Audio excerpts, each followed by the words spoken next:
Did I just see that? Did I just see that? Did I just see freaking Grendizer in that trailer? We're over in the theater right now because I am going to get to the bottom of this. Because I swear, I swear on everything that is true that I just saw Grendizer in the music video for fucking Scream Until You Like It by Wasp. And I will shoot the first person who brings up to cover. Everybody knows. You're not clever for thinking. You're not clever for knowing that. Anyway. Hold on. Where's the music video? Hold on. Yeah, we're gonna take a look at this. This is very much unscripted, unplanned, but I saw a thing. Give me just one fucking second. What am I... Hold on. Okay, hold on. Here. Where's the bit? Where is it? There it is. Holy fuck, it is! That's Grendizer! That's fucking Grendizer! How did I never notice that? Where's Pete when I need him? What? I'm experiencing Nirvana right now. Holy fuck. What?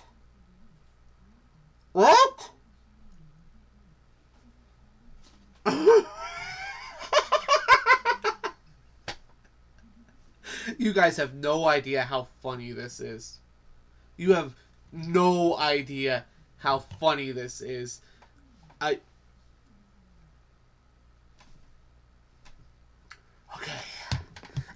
I gotta give you guys a little context here. There's a new Grendizer anime coming out soon, alright? And just before I started the stream, I decided to watch the trailer. And I was nerding out with one of my other friends about Grendizer, all about how much I love Grendizer. Right? And then I'm sitting here watching this music video, and then I see this. I am actually sending my friend a picture right now. I need to show him this.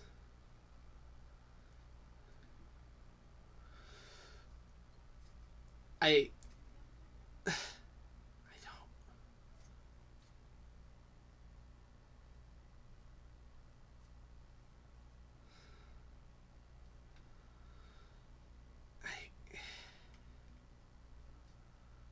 don't.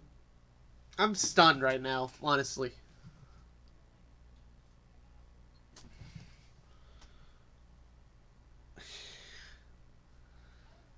This is proof I'm living in a simulation, guys. You know this, right?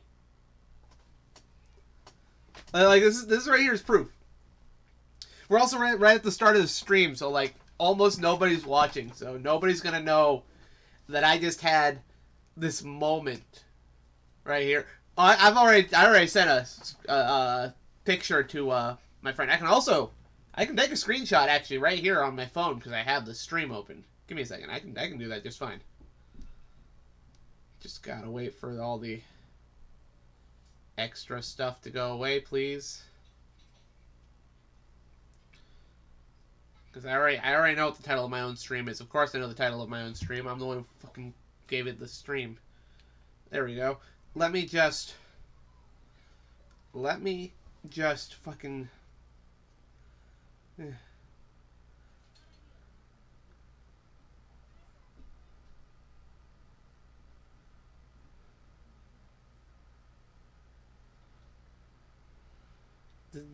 I don't know what else to tell you guys, chat.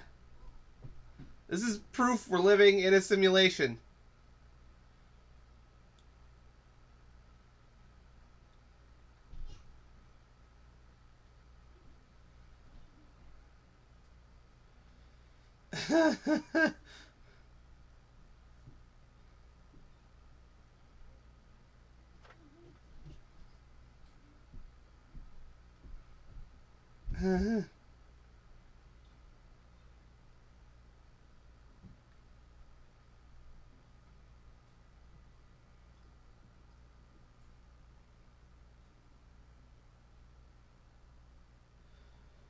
Hold on.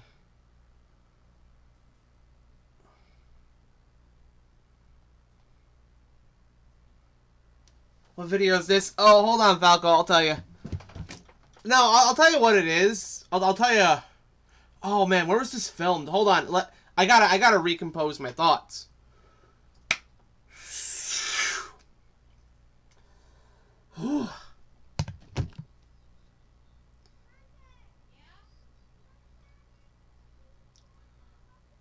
Just give me a second. Yes, no, this is a clip from the movie. Just give me a second. I'm trying to recollect words. Okay, so Kaioken, Falco. This is a music video for a song by the band Wasp called "Scream Until You Like It." It's from a movie called Ghoulies 2. They have clips from the movie in here or whatnot. To give you a quick rundown on what the movie is, the Ghoulies movies are movies that were released in the wake of Gremlins back in the 80s, you know, that whole tiny creature thing, right? This is back in the 80s. And in Ghoulies' case, the tiny monsters are like demons that were summoned through some sort of ritual. The first movie kind of goes more in depth about that. The second one actually opens up with the Ghoulies already being summoned, so we don't even know how they ended up there or whatnot. But they eventually end up at a carnival, and they take up residence inside one of the fun houses. And a lot of the guests in the park think that it's a they think that it's a they're like part of the amusement park attractions. They're not. They're evil little critters who will eat you alive, or rather just kill you. Yeah. Great movie. I love Ghoulies 2 a lot. And this music video that we were just watching, it's the music video for the song's main thing. This honestly isn't a good way to watch it, because it's kind of stretched out right now, but this is what we're going to deal with. Is it really scary, mister? Come on in.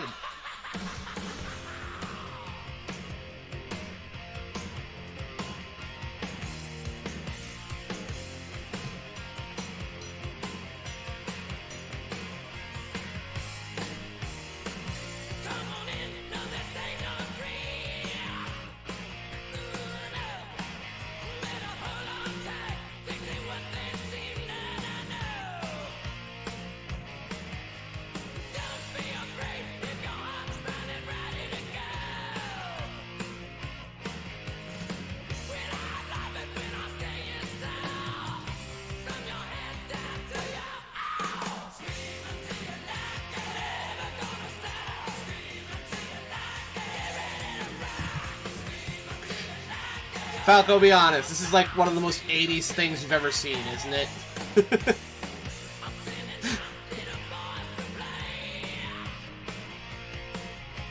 I love those puppets, man. I can't even lie. The puppets are just one of my favorite things. They're great puppets, too. And I love how varied each of the ghoulies are. You got the main one, this little goblin fish man. You got like the cat one. The weird kind of hog-looking one. Like, they all look great. They're evil. Like, don't get me wrong. The ghoulies are absolutely evil. But they're such wonderfully designed puppets. I love puppets, by the way, in case that wasn't obvious. Look at that! Look at the stop motion there. That's so cool.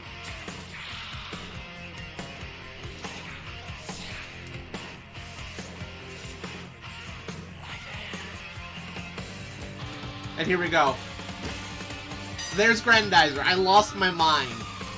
I had to pause the whole little pre-show thing I normally do just to come in here and rant about the fact that I just saw Grendizer in frickin' Ghoulies 2. Excuse me for a second. I need to look up where this was primarily filmed. Hold on. Because that'll actually give me some, Yeah, hold on. That'll give me some context for this. Ghoulies 2 filming locations. Yeah, let me check here. Oh my gosh, Italy! Alright, guys, I get to nerd out a bunch right now. Okay, so you might be wondering, okay, Italy. Why is Italy significant here? Because Grendizer was a big issue. Not like an issue, but like it was a big thing in Italy. Kids loved it. It was very popular. I think in Italy it was under the name Goldorak, which was the name it was localized under in France as well. It was a fairly popular cartoon.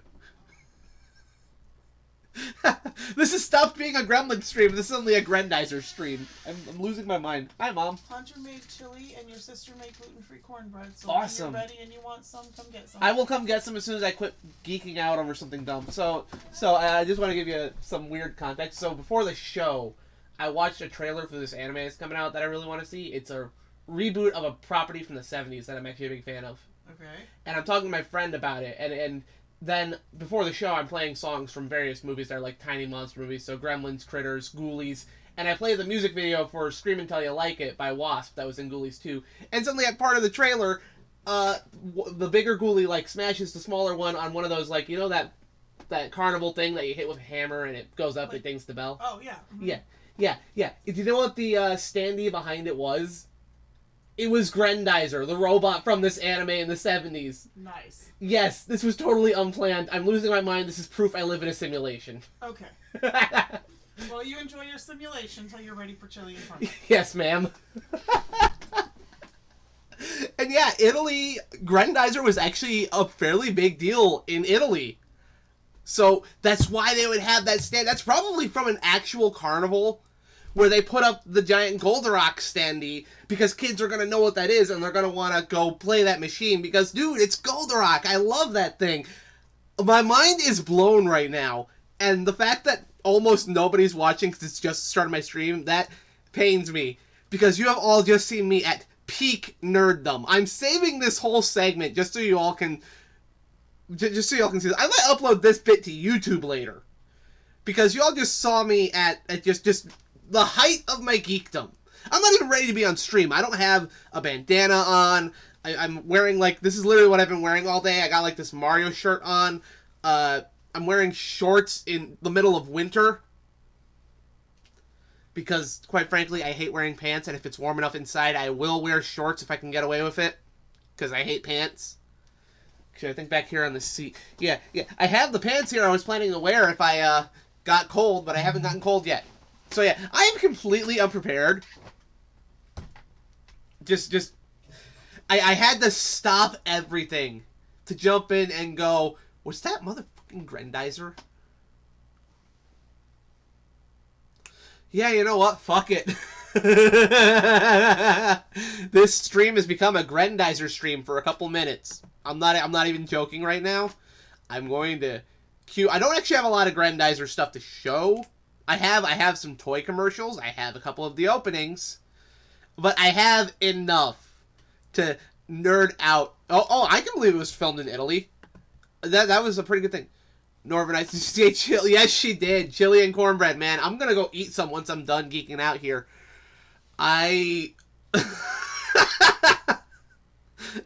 Did you just come in, Northern Ice? Because you're probably wondering what the hell's happening.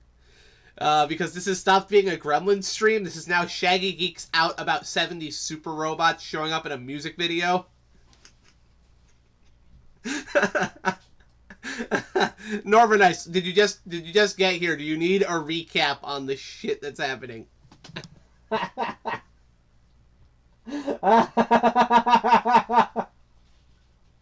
This is the greatest day of my life.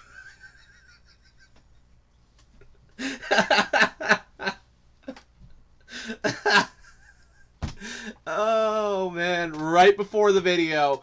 Alright, so did you hear me recapping to my mom what happened? Because, yeah. Alright everyone, we're just going to take a quick little tour through Grendizer. And then I'll load back up the Gremlins playlist I made. Because I did make a small Gremlins playlist. It's like only 50 minutes of stuff, so I might turn on the Christmas stuff later, but I have that playlist saved. No, for now, I gotta go grab my UFO Grendizer stuff real quick, just so we can have me geek out just a little bit more. Only Grendizer. I'm not gonna go over the whole Mazinger spiel. In case anybody here wasn't aware, I'm a big fan of Mazinger and most of Go Guy's works. I love that series. I love that whole genre of, like, I love super robots. But for now, we're just gonna go ahead. Do I have UFO? I have. Okay, do I have the Japanese opening? Hold on a sec. No, I have the English version of the Grendizer. So no lyrics here. Okay, so just a quick. You know what? We should go over to the TV because that's gonna give you guys a better vision than the nostalgia show thing here that we're looking at right now. This is just for convenience. This kind of stretches out the image a bit. Kinda, Billy. Kinda. Mazinger definitely kickstarted the super robot trend. But it was not the first of the whole giant robot thing. Because it's actually predated by a couple different works, including Yokoyama's Tetsujin 28, which is a big influence. Some people over here might know that as Gigantor. There was also Giant Robo. Giant Robo was a big inspiration, which also got localized over here as Johnny Sacco and his amazing flying robot. Yes, that's a real name. Yeah, so Mazinger definitely kickstarted the more romanticized, super mythical concepts of super robots. But even so, stuff like Gigantor and Superman and like Giant Robo, there's still a bit of that there. So to say Mazinger started the giant robot genre, or kickstarted, I guess, isn't entirely correct, but I get why that assumption is made. What I'd really like to discuss someday, but I feel like I need to watch more 70s robot shows to actually be able to discuss this. I wish I had more time to watch TV. I'm not even kidding. I wish I had more time to. But something I'd love to go into is just how influential 70s super robot shows were on anime as a genre. I'm not even kidding. 70s super robot stuff is... It gets done dirty, man, because everybody wants to jump from Mazinger straight into Gundam. You're basically skipping over the entire 70s as far as anime is concerned. Hold on. Let me look up, when did Mazinger air? Hold on.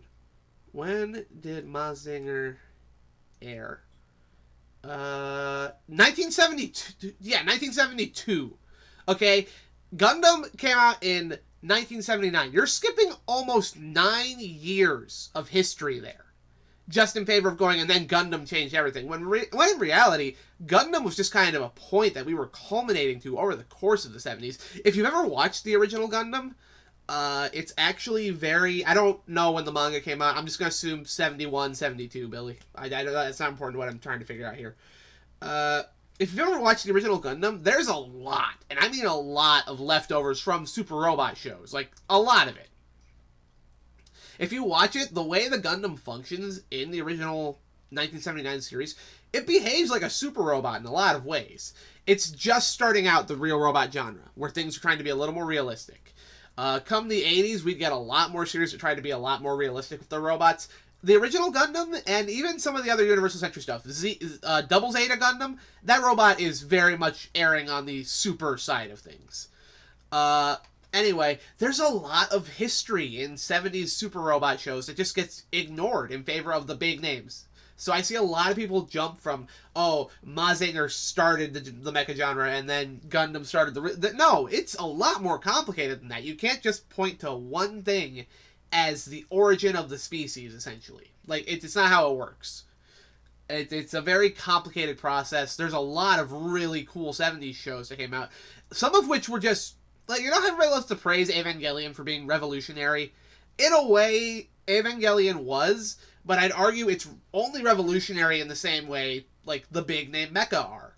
It's revolutionary in the same way Macross is, or Gundam is, or even Mazinger. These were the faces of their genre, and they kind of kickstarted a new wave of popularity that everybody kind of did cling on to and copy a bit, right? Like, after Eva came out, a lot of giant robot shows tried to be a little more like Eva.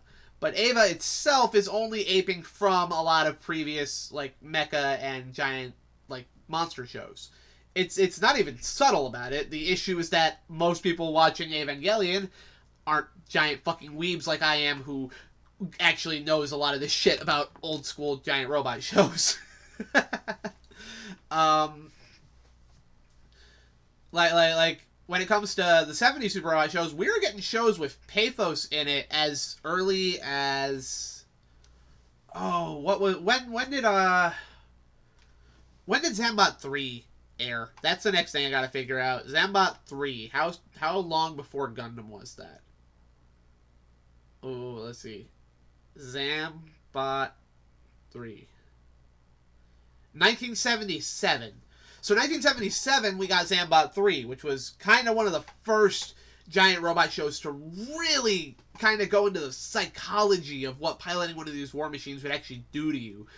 Especially since the main pilots of Zambot are 3 kids. Alien kids, mind you, but still kids. And this show does not show any mercy to them or their psyches or their lives, as a matter of fact, because, spoiler alert, the final episode kills 2 of them off. And that's after the show spent the whole time killing off a lot of secondary characters in very horrific ways and dealing with the psychological fallout of that. Evangelion was not the first robot show, by a long shot, to ask, what would actually putting a child in a giant war machine do to them? Ava didn't do that first. Oh, man. I'm rambling. This is what giant robots do to me, guys.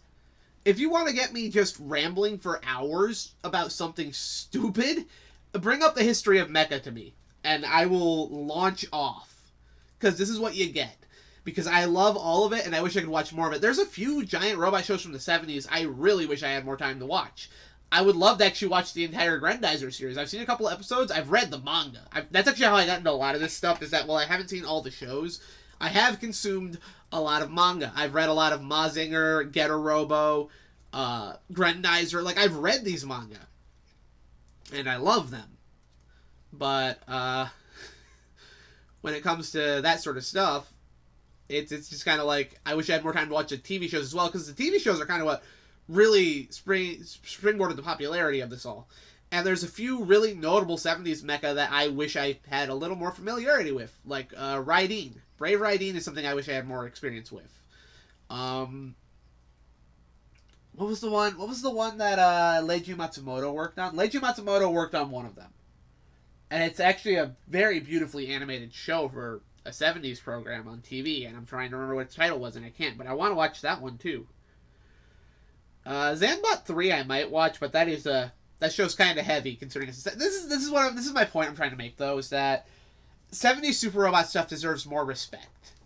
And a lot of people don't give it that respect for a variety of reasons. Probably my least favorite simply being that, oh, it looks old. If your reason for not wanting to watch something is, oh, it looks old, I don't know what to tell you. You're really kind of just being very close-minded on that. Because a lot of this old stuff is still very cool and is where a lot of your modern stuff gets its identity from. And if there's one thing I've always encouraged people, it's if you like something, if you like a media property or whatever, don't just consume it. Investigate it. Tear it open. Figure out what makes it tick. See what inspired the people who made it. Figure out where all these various pieces came from. You're going to broaden your own horizons. It's actually good for your brain to do this. It helps your brain start to really connect things. It gets the synapses, is that what it is? The synapses firing, right? You start to make these connections that you wouldn't have made before. It does legitimately make you smarter, I would say. And it also helps boost your own creativity. Because you're going to start realizing that a lot of what you're thinking is just originality is just artists ripping each other off. It always has been. And once you realize that, I think it helps you really become a lot more comfortable creating stuff. Because you're going to realize, oh, it doesn't actually matter how original I am. It matters how well I do what I'm setting out to do. Because for me, personally, almost everything I do is rip off, like, stuff. That's my entire creative process. And I am not shy about it either. That's what I do. But if you're going to try to point at, like, oh, the big greats, let's go over just for a second how many of the big greats in pop culture are also rip-offs. Like, let's go for the biggest dog in the yard with Star Wars. It's an open secret that Star Wars is not very original. It's ripping off various films. You know, we always talk about the Akira Kurosawa stuff, but also just Flash Gordon. And Flash Gordon itself has its own origins. Like, just look at that.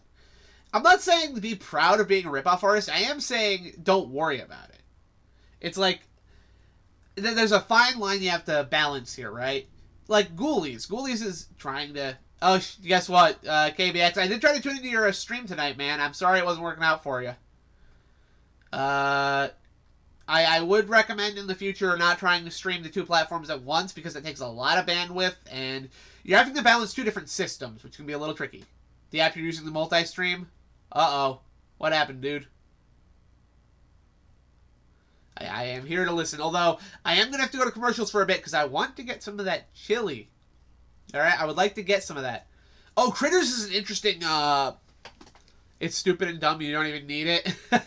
No, I don't think you do. I think Streamlabs and OBS have the ability to multi-stream built into them. I just don't do it.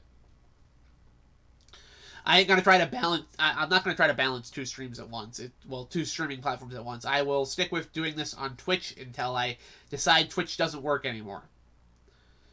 But, Critters is actually an interesting one to bring up. Munchies, I'll give you. Troll's not really a ripoff of Gremlins. It's definitely in that little creature genre, but it's not really kind of trying to cash in on Gremlins, I would say. It's very much being its own thing. Very much based in, like, folklore and whatnot. But also...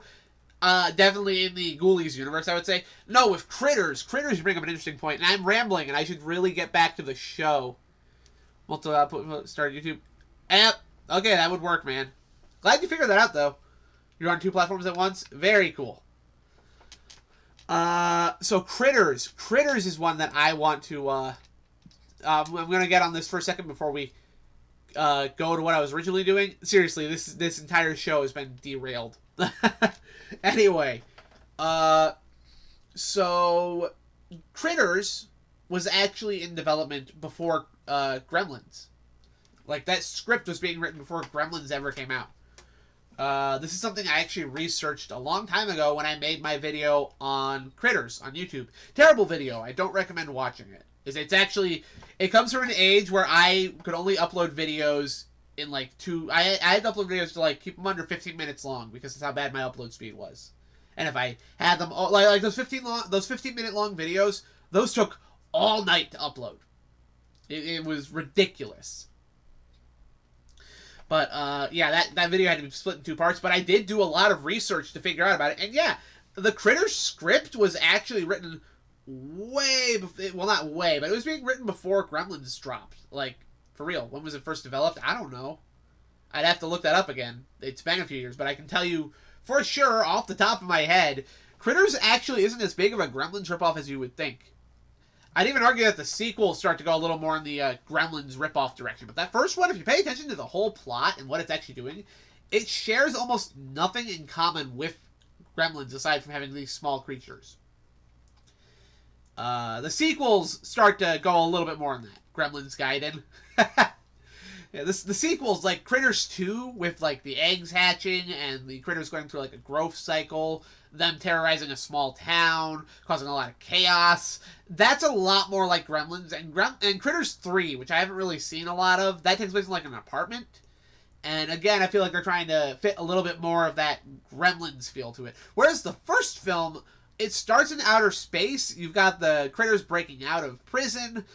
A lot of the film focuses on the bounty hunters from space that are trying to catch them, what they're doing in the town. And the Krites only really fight in, the Krites only really cause chaos in the Browns' backyard. Hey, Pete, yeah, you've come in here just in time to see me losing my fucking mind. Talking about small creature features and, freaking giant robots. I assume you already saw what I posted in your server, and yeah, I've just been sitting here losing my mind. The show hasn't even actually started yet. We were on the music pre-show that I'm always doing, and I played the music video for Scream Until You Like It, and suddenly Grendizer shows up. And I just had to stop and go over to this screen and go, did I just fucking see that? Yes, 3 was the one with Leo. Haven't seen it. I would like to watch it at some point. Yeah, Critters 3 rocks. I should check it out, man. I really should. But anyway, where was I going with this again? I kind of lost my entire... We're supposed to be playing Gremlins video games tonight. I'm not even ready to start playing them yet. Look at me. I need to go get some food from the kitchen and eat, and then we can do this shit, but I'm losing my mind right now. Christ, basically being a pest control problem in a dumpy apartment building. It works, man. That's kind of what they are, right? They're intergalactic pests. Like, you have the bounty hunters always going after them, trying to capture them. It's funny that they're portrayed that way, because the Krites in the first movie specifically, the Krites are actually portrayed as being very intelligent. They've got a voracious appetite, but they are actually portrayed as being intelligent. They're threats across the galaxy. They're not just pests. They're smart enough to fly a spaceship. They are they have their own language. They escaped from a prison, for Pete's sake. Like, they're not unintelligent. But from the second movie onwards, I feel like you do see them start to be a little more monstrous. But I guess that they're basically space rats. Rats are... Oh, yes. Rodents are exceptionally intelligent. This is something I've talked about a lot. But yeah, it's just interesting. I love Critters. Critters 1 and 2, I love those movies. I want to watch 3 and 4. 4 I'm going to watch for the ridiculousness of 4 being set in space, because I'm like, okay, I got to see what that's like. Not going to watch any of the modern Critters movies, because I've never heard anybody say anything good about any of them. Which is a shame, because I feel like there is potential for more good Critters stories. It's just not being done the way that it could. It's a bit of a problem. But yeah, Pete, I haven't even actually started the show yet. Like, we haven't had the pre-show. Forrest Gump Red Dwarf. Yeah, it's also fun. Awesome. I will check those out. But yeah, I haven't even started the show yet. I've been sitting... Sewer Boss is rating a party of 3.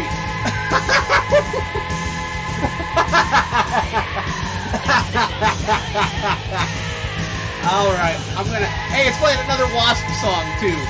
This is just... Everything's working. It's all part of the simulation, guys. Hey, Fluffy, Sewer, welcome in. You are just in time to see me. You're seeing me die in front of you all right now. And now I have to re-explain. So, yeah, for everybody who just got here, I'm going to give you a quick recap of everything that happened. So you can understand why I'm on screen already, even though we're only like 50 minutes here. We'd usually still be doing commercials. I haven't even started commercials yet. I need to go get some food because they got chili out there. It sounds delicious.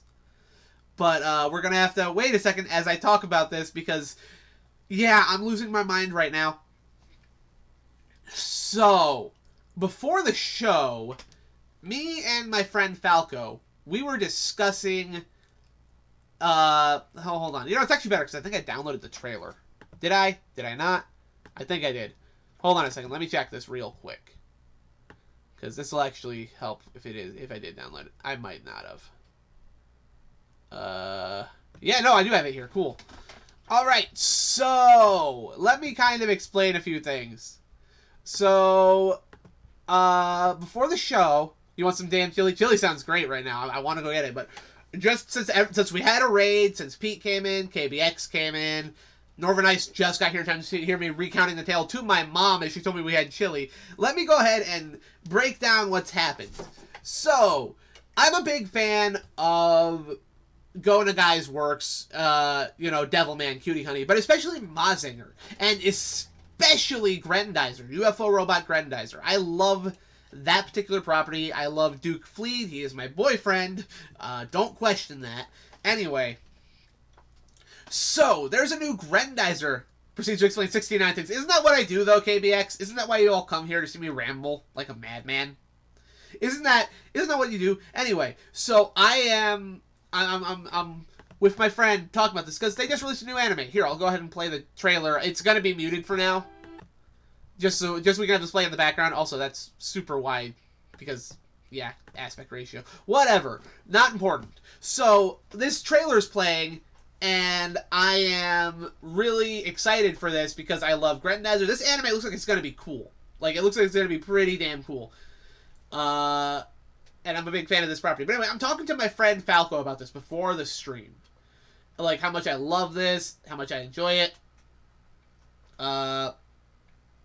Like it was just one of those things. And then I'm like, well, I gotta start my stream and whatnot. I gotta do that. So after I'm finished talking about this, and I tell him, the problem is after this stream, I'm probably gonna want to jaw with you about old giant robot stuff some more because that's just how I am. Who gives a fuck about Koji? My boyfriend Duke Fleet is in this. Fuck Koji. Duke Fleet, motherfucker. Oh, man.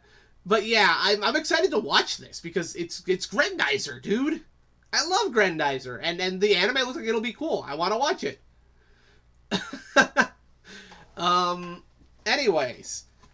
So yeah, I'm discussing that, and then I come over here to start my show, and tonight we're doing a bunch of Gremlins video games, so I played the Gremlins theme, I played the Critters theme, I played Power of the Night, and then to end the night off, well, not the end of the night off, but to end that all off, I decided to play the music video for Scream and Tell You Like It, like the Wasp music video. The first person who mentions that it's a cover gets banned because you're not smart for knowing it's a cover. Shut up. Anyway, I'm probably not going to follow through with that threat. But anyway, so I start watching the Scream and Tell You Like It music video with people in chat. Because we all know Ghoulies. We love Ghoulies. We like Wasp. Blackie Lawless rules. So I got this playing, and it's great. And I'm just like, yeah, look at those, look at those puppets. Look at the guys rocking out. Look at how awesome this is. He does still follow my show. He's showing up occasionally. It's just, I think he's either at work or something. I don't know. I don't got anything against Mike. I know you and him have had disagreements. If he wants to show up, that's fine, but I don't know. More saying than what you just finished. Sewer Boss, it was one of your shows. It's one of your shows. I know what you show over there. I've been over there. I'm still not watching any Michael Breen. I'm not watching any Breen flicks. Neil Breen. Yeah. I'm not watching any Breen flicks, by the way. The minute I see you turn that shit off, I leave. No offense to you, man. But I'm not going to watch a Breen flick. I don't know what you guys just watched, though. It's probably interesting. I need to show up again. I know you guys were wanting to do some stuff I was interested in. I just... Y'all stream in the middle of the day. And on Wednesdays especially, I can't show up, unfortunately. Oh, yeah. I do have that 1-800 commercial with clips from Troll. I love that stuff. But no, this is not what we're showing right now. No. Let me go ahead and just skip through... I just made myself deaf. Hold on. Here we go. Right here. So yeah, we're watching this music video. I'm all like, yeah, this is cool. I love this music video. I've watched it a few times. But for some reason, despite me having seen Ghoulies a couple of times, seen this music video a couple of times, I didn't notice when we were watching it just now that this... What would you even call these machines? I don't know. The ones with the hammer and the bell. But anyway. And then this guy shows up. I live in a simulation. Because literally right before the show, I'm getting hyped up with my friend about a new Grendizer anime. Talking about how much I love this property. And then suddenly, he's just in here. And it goes deeper. I'm going to re-explain something else that I was doing. Because Billy was all like, well, I guess whoever... You just haven't noticed before? I thought you had. Yeah, I don't know. How did I never notice this? I am sitting here actually trying to figure out how did I never notice this. Maybe I have seen it before, and I just didn't remember, right? Because for all I know, back when I first watched the movie, maybe I did literally stand up and go, Grendizer, It's Gore from Outer Space, from the director of Prelude and Yakuza Zombie. That actually sounds fun. Gore from Outer Space. It's like the protection. Yes, dude, random anime. Yeah, Billy getting ahead of me because, he has to pull the trigger on stuff. No, I'm not. We're gonna pretend that he didn't just spoil that. I'm gonna literally go back through my events here. So Billy says, "Well, I guess whoever worked on this must have really liked Grendizer," and I'm like, I don't think that's the case because when this film came out, give me just a second to look up some dates. Let me see, Ghoulies. Here we go. Ghoulies 2. Let's see, 1988. Force 5. Not the movie, the anime series. Hold on. 1980. So yeah, there's a possibility somebody on the team had seen Grendizer before, right? That's a possibility, because we did get Grendizer in 1980 via the Force 5 cartoon programming block. That's whatever. But I didn't think that would be the case. So I decided, okay, where was Ghoulies 2 filmed? And it's filmed in Italy. Now, do you guys want to guess an anime property from the 70s that was actually really popular in Italy and kind of still is fairly well known in Italy? Because you're looking at it. You're looking at... This was probably a legit, legit. This is probably a legitimate bootleg. That's an oxymoron. Grendizer that they had, at a fair or something. This is probably something they had lying around in Italy at a fair. Because if you looked at, a lot of small-time fairs, they'll have these bootleg characters so that kids will see them and go, ooh, that, I want to go do that, right? That's probably what this was. This is probably a legitimate, like, bootleg Grendizer standee at a fair that they just reused in the movie. You know? Because it's in Italy, where this was actually a fairly big property. Yeah. Again, I don't think it was an officially licensed Grendizer, alright? It was not... I don't think it was officially licensed. Looking at it, it's very off-model. But they probably actually put that together to get kids into it, right? So, that was just kind of this big moment of... Because it lets me rant about things I love. Like, something I've constantly told people is that, no, you don't get it. Nothing is... No, nothing. Ever. It's great. I love it. I love seeing, like... I love going to fairs and, like, flea markets and just seeing all the bootleg characters standing around. It makes me happy. I don't know why, but it makes me happy. Anyways, it was just so cool to see that. And... It let me rant about something for a little bit because I love these super robot things. And something that I think is a common misconception is that here in America, anime didn't really become mainstream till the 90s, right? You know, Toonami, all that stuff. We've been getting anime for years, but it was always kind of edited and localized. Like Voltron and Robotech, those are both anime things. We've mentioned Robotech a few times tonight with Monster Squad and the Robotech shirt that's in it, which... That makes sense because Robotech was not actually, like, a small thing in the 80s. It had a decent amount of, like, airtime. It was fairly popular. It did actually have a lot of plays. So having a shirt like that show up in Monster Squad, that I immediately understood. This threw me for a loop because I highly doubt there were that many people back in 1980s America who knew what, who knew what Grendizer was. I don't think that was the case. This is probably something cool they saw laying around and go, we'll use that in the movie, right? We need one of these machines. It'll be fun to smash a ghoulie with it, right? That was probably the thought process. I don't think anybody working on this movie had any idea who this was unless they had a few Italian crew members working with them on the film in Italy, which was a possibility, right? But if you were a child in Italy back in the 70s and 80s when this series would have been on air for you to watch, you would have known who that was. Yes, I know what you mean. Elvis arm wrestling the Terminator with only the Pooh Tears in the background. I've seen so many things like that. Those murals, man, that you see, they're great. It's so fun. But yeah, I was just kind of sitting here like, no, this is the thing.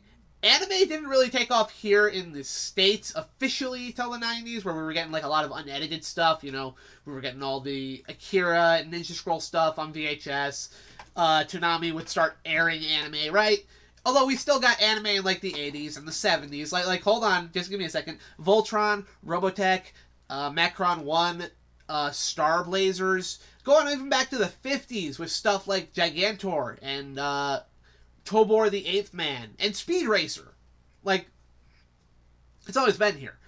But in other countries outside the US, especially Mexico, France, Italy, Germany, they've been getting anime for years. A lot of it was edited and censored for kids. You had to be a bootleg geek. Yes, exactly, Pete. You get it. Obviously, I can't claim to be part of that culture because I was born in 96. Anime had already kind of taken off at that point in some respects. I literally was born the same year Pokemon came out. Yeah, anime was already here to stay. But it's one of those things that I really get excited about because it's just how that is. Like, other countries were definitely into anime before we were. We were late to the party. France had stuff like... Again, they were heavily edited for TV for kids to watch. But they had Fist of the North Star over there. They had City Hunter. They had a lot... I have a lot of random French openings for shows, right? Like, that's just obvious. But it's the same deal in Mexico, in Germany. Like, this stuff was all here, man. We've been streaming for an hour now, and I haven't even started the commercials because I have to go get some food before we play some Gremlins video games. We're going to be here all night. Anyway, yeah, there's a new Grendizer anime coming out. I'm super excited for it. This shows up. I'm convinced I live in a simulation now. Anyway. Tape trading parties back in the day was one way to get new anime. Yep. Hold on. As much as I love my intro. I'm going to mute that and we can just talk just a little bit more. Get some Eats Brothers. I'm going to. But funny thing, you mentioned tape trading. Do y'all want to know why I grabbed... Have Have you seen how much Mexico loves having... Have you seen how much they love Dragon Ball? You think America fell in love with Dragon Ball. You don't know shit about Dragon Ball until you talk to somebody who's a Mexican fan of Dragon Ball. They are hardcore. I don't have any Mexican friends, but I do have a friend from Brazil. And he's on the younger side, but I've talked to him a bunch about stuff like Gurren Lagann. And I keep telling him, dude, you like Gurren Lagann, you gotta get into Getter Robo. I don't think he's taken my advice yet, but I'm hoping he will eventually, because Getter Robo is the shit. I am a big fan of Gurren Lagann anyway. Mexicans also love Saint Seiya, correct! Yes! This stuff's all a big deal about this. Saint Seiya's hilarious to me, because you didn't... I'm also standing up now, I am gonna go get some food, but Saint Seiya's hilarious to me, because somehow Saint Seiya has taken off in every other country, apparently. Every country it was aired in, it took off. It was in France as Knights of the Zodiac or something. It was the French name. Don't ask me to pronounce French. I'm not really good at it. But yeah, Saint Seiya is... It's big almost everywhere else except America. For some reason, the few times they tried to air Saint Seiya in America, it just doesn't catch on. Most people over here in America don't give a shit about it. You go almost anywhere else in the world and you mention Saint Seiya, at least some nerd is going to be like, oh yeah, I know what that is, that's awesome. And over here, most nerds are going to be all like, the fuck is a Saint Seiya? It's one of those weird instances. It's even more hilarious when you consider, do you guys know what was actually more popular than Saint Seiya here in America? One of Saint Seiya's direct competitors / copycats. Ronin Warriors, also known as Samurai Troopers. That is more culturally relevant than Saint Seiya here in the West. That is some cosmic humor right there. Not saying Ronin Warriors isn't awesome. Ronin Warriors is the shit, but still. Nah, do you guys know... to get back to what I was saying before we stop, because Sewer Boss mentioned tape trading parties, do you guys want to know why I bought Aura Battler Dunbine? I'd wanted to watch it for years, but I'd always kind of put it on the back burner, alright? I always kind of put it on the back burner. The reason I decided to finally buy it was actually because a YouTuber I follow sometimes called Dungeon Dad. It's a weird name, I know, but he does videos about, like, old D&D monsters that aren't in 5th edition, and he'll take those and he'll literally make them playable in 5th edition, complete with, like, stat sheets and whatnot you can play them in. He did an episode on what was called the Spirit Warrior. And it's basically a giant undead bug mech piloted by space elves. Because Spelljammer is an insane setting. Anyway, he did some digging. He was like, this sounds really interesting. He plugged some names into Google. Found out that this was almost absolutely a ripoff of the concepts in Aura Battler Dunbine, which involves characters piloting giant mechs built from bugs and shit. Love Aura Battler Dunbine. But anyway, the coolest part of this video is he gets an interview with the guy who made the Spirit Warrior. He got an actual interview with the guy. What was it? Newton Ewell? He cool dude, by the way. Because the law don't want no space jammer. Guy with the spell. Oh, nice. Man, I wish I could play some Spelljammer games. Spelljammer is such a cool setting. That's my favorite D&D setting, just for how insane it gets. I love anachronism. Anyway, to finish what I was saying here, he gets an interview with the guy who made the Spirit Warrior and talks to him about it, and dude's completely honest. He's like, oh yeah, this was Aura Battler Dunbine. And he mentions why Aura Battler Dunbine was, like, a big thing. You know why? He's like, why was I inspired this? Because back in the day, the guy, Newton Ewell, he was a tape trader. And he got his hands on some tapes of Aura Battler Dunbine back in the 80s. Like, this shit never made it over here. We never got anything of Dunbine here in the West. There's a lot of anime stuff that made it over, even just random anime merch repackaged to sell to kids. We never got anything Dunbine related over here. The reason Newton Ewell knew what Aura Battler Dunbine was and got to sneak it into a D&D book back in the 90s was because he was a tape trader in the 80s who actually got these bootleg tapes from Japan. Or maybe not even bootleg, some of them might have been official, but he got these tapes and was watching the show raw, no subtitles, and just completely falling in love with it, and that is, like, the coolest shit to me. Pete will also find this cool because you know what else Newton Ewell put into D&D Spelljammer? He put what's called the Bionoid, which is basically Guyver. He put Guyver in D&D. Newton Ewell is the man. all that said, I was going to play some Super Robot stuff before I started freaking out, but I think I should honestly actually get on with the show we're supposed to do tonight, because we're supposed to be doing Gremlins. And I have instead sat here and completely lost my mind over Super Robots for the last hour. So why don't I roll that Gremlins playlist I made? If I start seeing too many repeats, I will turn on the Christmas playlist as well. But let's just do the Gremlins playlist for now. I'll play this while I go get some food. I'm not going to bother with too much of my work because this show's already running overtime to a ridiculous degree. Looks like we're... Oh my gosh. Okay, I thought this was almost the Ghoulies trailer. It's actually the trailer for Troll. We'll start with that anyway. Troll is cool. And technically part of the Ghoulies universe. If you ask me and Pete, it's absolutely part of the Ghoulies universe. Anyway, I'm going to go ahead and get this started. We will come back and play some Gremlins video games in a bit. I hope you all enjoy the pre-show. See you in a bit. This might be the weirdest opening to a show I've ever done.